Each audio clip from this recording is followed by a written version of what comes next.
Una de las instituciones que tenemos aquí en la ciudad de Río Cuarto, por su actuación con los vecinos, es la Defensoría del Pueblo, ¿no? Destacada labor que a lo largo de tantos años fue destacándose por diferentes formas de gestionar los reclamos, las dudas que hacen los vecinos y vecinas. Durante el año pasado, 3 vecinos por día se acercaron a consultar o a hacer algún tipo de reclamo, según un relevamiento realizado en la Defensoría del Pueblo, que arrojó a grandes rasgos como resultados las quejas mayoritariamente con la cobertura o falta de la misma de las obras sociales de los vecinos y vecinas de Río Cuarto.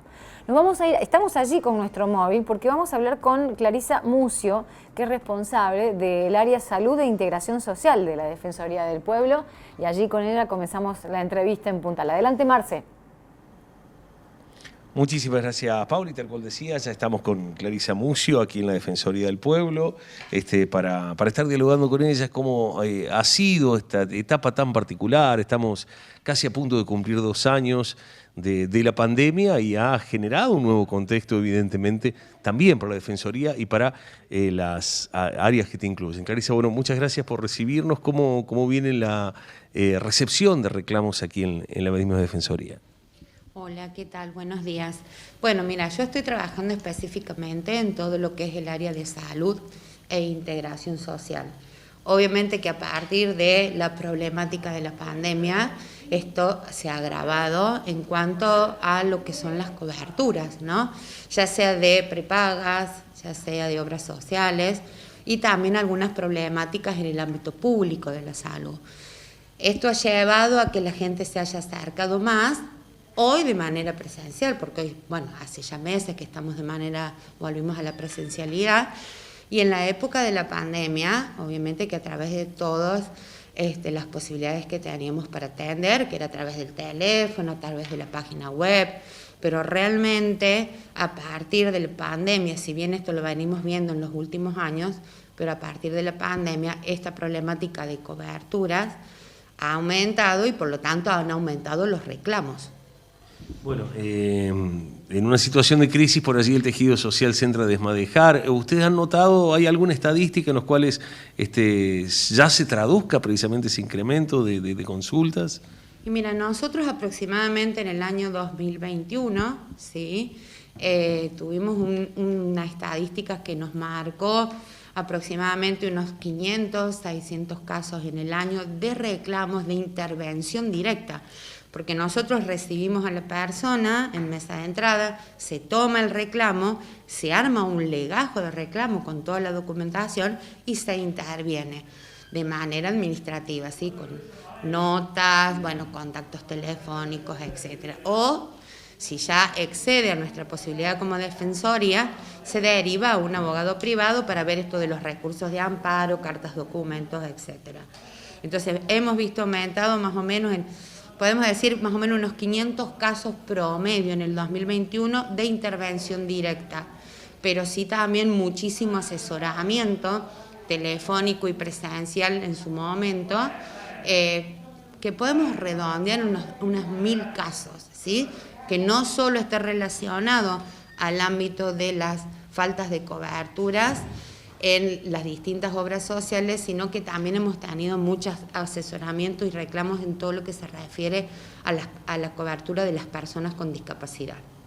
O sea, más allá del reclamo de casi intervención directa al cual se le pide al ciudadano, también está el otro, el de buscar algún asesoramiento, ver por dónde puede llegar al cumplimiento mismo, ¿no? Sí, porque nosotros vemos que hay personas que han intentado solucionar, un ejemplo, necesito tal medicamento y no me lo está otorgando la obra social o la prepaga o el ámbito que sea. Tratan por ellos mismos de poder solucionarlo y cuando ven agotados los medios es que se llegan a la Defensoría para decir, bueno, tengo tal problema, que se da, por ejemplo, mucho en lo que es la medicación de la persona que tiene diabetes. Entonces, en ese caso hemos tenido muchísimos reclamos de falta de cobertura. Entonces, vienen, se asesoran en discapacidad, muchísimo asesoramiento también en todo lo que es relacionado al CUD, el Certificado Único de Discapacidad, lo que es relacionado a los derechos de las personas con discapacidad, en relación a las pensiones, o sea, es muy amplio tanto la intervención directa como el asesoramiento presencial o telefónico. ¿En discapacidad hay una vulneración mayor incluso que en otros ámbitos? En discapacidad lo último que estamos notando a partir de esta pandemia es la demora, ¿sí?, en las coberturas, que también se da en los otros ámbitos, mucha demora, ¿sí?, en decirte sí, te voy a cubrir, por ejemplo. Una persona con discapacidad necesita una atención inter y multidisciplinaria. Sabemos que necesita, de acuerdo a la discapacidad, fonoaudiólogo, psicopedagogo, etc. Entonces, estas coberturas se tienen que aprobar de manera en su totalidad, porque el CUT te lo dice, debe ser aprobado el 100% de estas necesidades. Y te lo demoran en el tiempo, o te hacen una cobertura parcial, o lo otro que estamos viendo, que está pasando en muchas obras sociales y planes, tanto programas federales como nacionales, provinciales como nacionales, es la no cobertura de los transportes. Entonces, ¿qué nos encontramos? Que la persona con discapacidad le aprobaron las coberturas del equipo inter y multidisciplinario, pero no le aprobaron el traslado. Entonces, ¿cómo hacemos para llegar a esos lugares para tener la cobertura que necesito?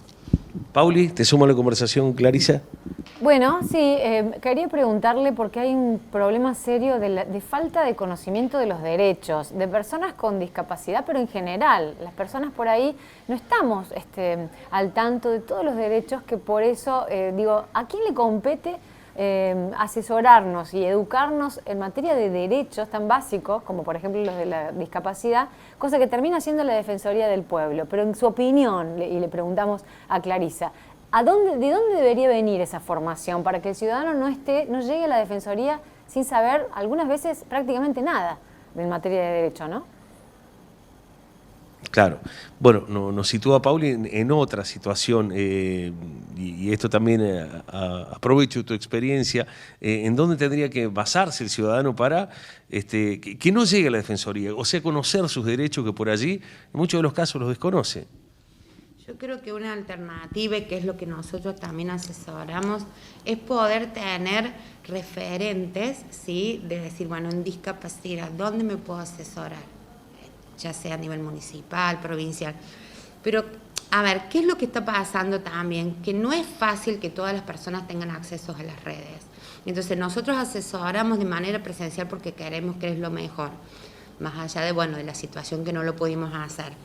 Pero sí, si esta persona tiene una persona con discapacidad, por ejemplo, que es pequeña, ya podemos asesorarnos a través de la Junta de Discapacidad, que funciona en el hospital, a través de las escuelas, a través de las redes, pero sí que sepan que la defensa de los derechos de las personas con discapacidad, hay legislaciones que lo amparan, y en relación a las personas que no tienen discapacidad y tienen una problemática de cobertura, sí o sí, la herramienta más fácil o más rápida es la Defensoría, porque pueden llegarse, podemos hablar, podemos armar un legajo y ahí ver la intervención. Yo creo que es muy importante el tema de que la gente esté asesorada y sepan que cuentan con espacios que puedan recurrir. Bueno, y te encontrás con esos casos de gente que viene prácticamente neófita al lugar y no sabe cuál es el primer paso a seguir. ¿O ya vienen con una idea previa? No, generalmente cuando hay falta de cobertura de las obras sociales, por ejemplo, se está dando mucho en esto también de los tratamientos oncológicos, las demoras en la aprobación o en las enfermedades crónicas. Hay mucha gente que conoce que hay legislaciones que protegen nuestros derechos y hay muchas personas que no. Entonces es ahí donde nosotros intervenimos y decimos, bueno, mira, vos tenés una legislación, le damos a notar la legislación, manejás las redes, bueno, sentate, buscala, léela, hasta, hemos dado un montón de datos para que puedan valerse. Entonces, nosotros intervenimos, pero vos informate y sabés que hay una ley para personas diabéticas, hay una ley para enfermedades crónicas, hay una ley, etcétera, etcétera, etcétera. O sea, más allá del asesoramiento, darle las herramientas también. Totalmente. Es lo que nosotros apuntamos a que, sobre todo cuando la persona, que en diferentes franjas etarias, entonces tenés la persona que a lo mejor recién toma conocimiento de que hay una legislación X en discapacidad cuando ha nacido su bebé y hoy estamos en presencia de alguien pequeño. O también nos pasa de personas adultas que vienen y que tienen adultos con discapacidad en la familia y no están asesorados o no están informados, o la gente que no tiene ninguna problemática en concreto, pero sí que dice, bueno, mira, tenemos este problema. Otro de los problemas muy serios que se está dando es el tema de las altas y las bajas en las prepagas, en las obras sociales. Se hacen de manera compulsiva, sin avisar a la persona, o me entero cuando voy a buscar un medicamento y no lo tengo más, me dicen, no, no tenés mala obra social. Entonces se están dando muchas problemáticas que las personas, les diré que vienen inmediatamente a decir, mira, me pasó esto, ayer iba a buscar medicamento y me entero que estoy de baja. O los cambios de obras sociales, que se complica para cambiarme de una obra social, sí te doy la baja, pero no te doy la alta. Bueno, en todo eso hay legislación. Está la ley de obras sociales, está la ley de las prepagas, hay legislaciones que nos amparan. Pauli, ¿algo más? No, nada más. Entonces, bueno, todo canalizado fundamentalmente con el área de discapacidad y la falta de conocimiento de sus derechos, ¿no? Según el relevamiento que nos está marcando Clarisa. Totalmente. Bueno. Viene con esos ejes. Bueno, muchísimas gracias a Clarisa Mucio. Muchísimas gracias. Hasta el próximo contacto. Hasta el próximo contacto, nuestro móvil desde la Defensoría del Pueblo y esta nota, este título, luego del relevamiento que proporcionó la propia Defensoría, de que en el 2021, el año pasado, la Defensoría atendió un total de 500 casos con intervención directa, pero además muchísimas otras consultas sobre asesoramiento, y esto que es un problema un poco más profundo, ¿no? El desconocimiento de la ciudadanía en general de sus derechos en materia de discapacidad, pero también en materia de actitud civil en la ciudad, digo, como ciudadano y ciudadana, derechos de comerciales, de clientes y tantos otros que por ahí desconocemos. Y por suerte, bueno, hay una institución que nos ayuda a guiarnos, ¿no? Y reclamar lo que corresponde, como la Defensoría. Y las obras sociales fueron las que acapararon la mayor cantidad de reclamos o consultas a lo largo del año pasado. Vamos a una pausa, vamos a comentar la nota que es importante, que en un ratito la vamos a desglosar, que tiene que ver con novedades del TCJ. El TCJ en su representación local viene a Río Cuarto y ya nos vamos a ocupar de eso. Ahora marcamos una pausa y ya seguimos con vos.